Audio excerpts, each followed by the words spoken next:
तर नमस्कार शेतकरी मित्रांनो, A1 फार्मिंग या आपल्या शेतीविषयक चॅनेलवरती आपले स्वागत आहे. तर मित्रांनो, आज आपण ॲसिटामाइप्रिड घटक म्हणजेच जे बाजारामध्ये टाटा मानिक तसेच डुपॉन्टचे रोगर उपलब्ध आहे त्या औषधांबद्दल आज आपण माहिती करून घेणार आहोत. तर मित्रांनो, ॲसिटामाइप्रिडबद्दल डिटेल्समध्ये व्हिडिओ म्हणजेच हे कोणकोणत्या किडींवर काम करतं, हे कोणकोणत्या पिकांवरती शिफारस आहे, तसेच याची काम करण्याची पद्धत कशी आहे, याचे प्रमाण व किंमत किती आहे, याचे कॉम्बिनेशन कोणकोणत्या औषधांसोबत चालू शकते, तसेच हा घटक असलेली कुठली कुठली औषधे बाजारामध्ये आहेत, याचा डिटेल्समध्ये व्हिडिओ मित्रांनो आता आपण पाहणार आहोत. त्या अगोदर मित्रांनो, आपण आपलं चॅनेल सबस्क्राईब केलं नसेल तर जरूर सबस्क्राईब करून घ्या. सोबतच बेल आयकॉनला क्लिक करायला विसरू नका, जेणेकरून आम्ही पोस्ट केलेले व्हिडिओज आपल्यापर्यंत सर्वात आधी पोहोचतील. तर मित्रांनो, व्हिडिओ सुरू करण्या अगोदर आपण प्रत्येक व्हिडिओमध्ये शेतकऱ्यांचे नॉलेज वाढवण्यासाठी एक प्रश्न विचारत असतो. तर आजच्या व्हिडिओचा प्रश्न आहे, किटाजिन या औषधामध्ये कोणता घटक आहे? तर आपला ऑप्शन ए आहे किटाजिन व आपला ऑप्शन बी आहे कायटोसॅन. तर मित्रांनो, योग्य उत्तर कॉमेंट बॉक्समध्ये शेतकऱ्यांनी द्यायचे आहे. व ज्या शेतकऱ्यांना याचं उत्तर माहीत नाहीये त्यांनी आपल्या चॅनेलवर जाऊन किटाजिनचा व्हिडिओ संपूर्णपणे पाहायचा आहे, नंतर कॉमेंटमध्ये येऊन उत्तर द्यायचे आहे.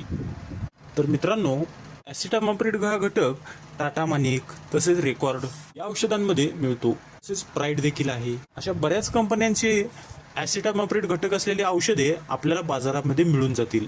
तर यामध्ये ॲसिटामाइप्रिड 20% इतका घटक आहे व या औषधाचे फॉर्म्युलेशन SP आहे. तर मित्रांनो, हे औषध कोणकोणत्या किडींवरती जर परिणामकारक आहे हे जर आपण बघितलं तर हे औषध थ्रिप्स, तुडतुडे, पांढरी माशी, मावा तसेच डासांना देखील हे औषध चांगल्या रीतीने कव्हर करते. तर मित्रांनो, हे औषध कोणकोणत्या पिकांवरती उपयोगी आहे हे जर आपण बघितलं तर हे औषध द्राक्ष, डाळिंब, टोमॅटो, मिरची, सिमला मिरची, काकडी, दोडका, कारली, भेंडी तसेच ऊस, गहू, हरभरा, कोबी, बीन्स, फ्लॉवर, स्ट्रॉबेरी, आंबा अशा बऱ्याच पिकांवरती आपण याचा वापर करू शकतो. तसेच ज्या पिकांची आपण नावे घेतली नाहीत त्या देखील पिकांवर आपण याचा वापर करू शकतो.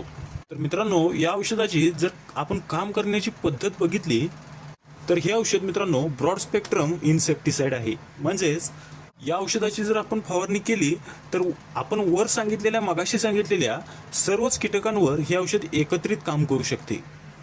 तसेच मित्रांनो, हे औषध एक सिस्टेमिक औषध आहे. म्हणजेच हे औषध झाडामध्ये चांगल्या रीतीने आंतरप्रवाही होते.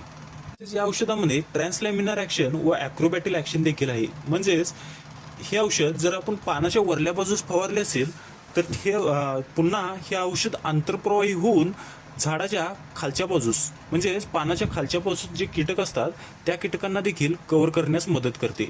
तसेच औषध फवारणी केल्यानंतर 4-5 दिवसांनी जे नवीन येणारे फुटवे देखील आहेत त्या फुटव्यांना देखील हे औषध चांगल्या रीतीने संरक्षण देते.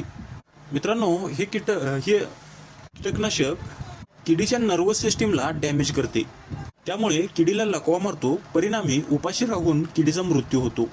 मित्रांनो, हे औषध एक चांगल्या पद्धतीचे अंडीनाशक देखील आहे. जर किडीने झाडावर अंडी वगैरे घातली असली तर हे औषध चांगल्या रीतीने त्या अंड्यांना खत्म करण्याचे काम करते.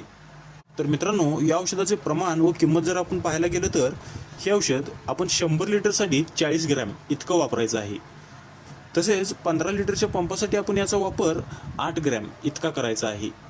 तर मित्रांनो, या औषधाची किंमत जर आपण पाहायला गेलं तर हे औषध 100 ग्रॅमचं औषध आपल्याला जवळजवळ 180 रुपयांच्या आसपास आपल्याला बाजारामध्ये मिळू शकतं.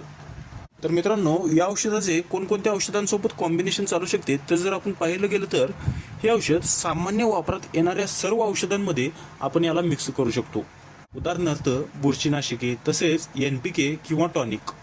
जर आपल्याला कीटकनाशकांमध्ये मिक्स करायचे असेल तर इमिडाक्लोप्रिड तसेच डेंटॉट्सो व ॲक्ट्रासारख्या कीटकनाशकांमध्ये आपण याचा वापर करायचा नाहीये. इतर औषधांमध्ये आपण याचा वापर बिनधास्तपणे करू शकतो. तर धन्यवाद मित्रांनो, भेटूया पुढच्या व्हिडिओमध्ये.